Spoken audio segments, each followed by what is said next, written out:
Alright, maintenant, on va parler du football américain, OK? Puis le rugby. Fait que pour le football, on peut séparer en deux en termes de travail. Fait qu'il va y avoir les joueurs de ligne, soit d'offensive ou défensive, qu'eux autres vont essayer de charger pour essayer de faire avancer ou d'empêcher la ligne de reculer. Là, tu vas avoir les autres qui vont travailler plus en vitesse en arrière ou qui vont être capables, ils vont devoir lire le jeu des autres en avant. Fait qu'il va y avoir beaucoup plus de déplacements, mais il y en a dans cette portion-là qui vont avoir besoin aussi d'être capables de résister ou d'essayer d'attraper certains joueurs de ligne aussi qui vont essayer d'avancer pour essayer d'arracher la tête au corps arrière en arrière. Fait que si on peut penser à ça, on peut regarder, on peut les séparer en deux. Fait qu'il va y avoir ceux qui sont les joueurs de ligne que le temps de travail va être quand même assez court, mais ça va être un travail énorme puis un travail qui est quand même assez intense, mais aussi, il faut penser multidirectionnel. Fait que la charge ne va pas jamais arriver en ligne droite. Fait qu'il faut penser en termes d'épaule, il faut penser aussi les commotions cérébrales. Ça peut être, justement, ils vont peut-être être capables de traverser la ligne puis de partir un sprint, un power sprint vraiment rapide pour passer la ligne. Il y en a des fois qui vont avoir le ballon, il va falloir qu'ils fassent un sprint un petit peu plus long.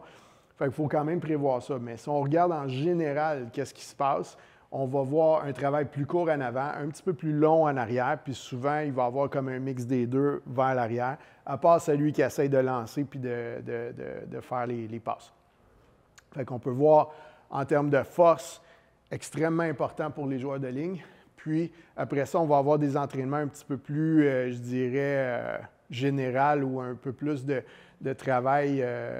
On peut aller avec du travail avec des levées olympiques qui vont pouvoir aider à travailler en termes de puissance, en termes de vitesse aussi en même temps. C'est un travail qui est quand même différent, mais comme en transition entre les deux. En termes de facteurs limitatifs, on peut penser que le football américain, en termes de périodisation, c'est quand même beaucoup plus long le off-season. Okay? La saison est quand même assez courte. Il n'y a pas vraiment beaucoup de games, mais les parties, c'est quand même des parties assez importantes. Mais la saison morte, qui est la saison d'entraînement, de perfectionnement, est très longue à comparer de la majorité des sports, puis c'est quasiment l'inverse en termes de hockey. Fait que l'approche en termes de périodisation puis de travail spécifique, complètement différente les deux.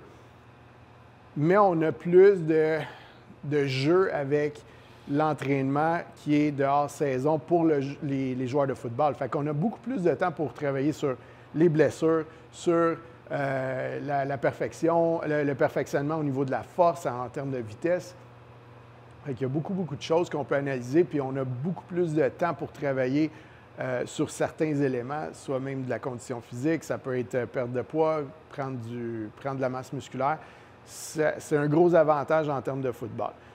Surtout aussi pour les blessures, parce que les blessures, ce qui arrive en saison, les blessures peuvent être comme beaucoup plus importantes à cause des impacts qui sont vraiment solides, puis c'est comme un train de 300 livres qui te rentre dedans. Dans le genou d'une portion sur le côté, ton genou est comme fini, mais sauf qu'en termes de off-season, ils ont plus de temps pour le préparer, pour le réparer. Si on voit en termes de système d'énergie aussi, système d'énergie, ça va être différent, même concept que l'entraînement. Fait que ça veut dire que les joueurs de ligne, système d'énergie en moyenne, si vous regardez même juste les combines, les tests qu'ils vont faire pour être capables d'évaluer les joueurs, il y a des 40 verges, il y a des 60 verges, gros max. Ça va être vraiment un effort qui est intense, mais court.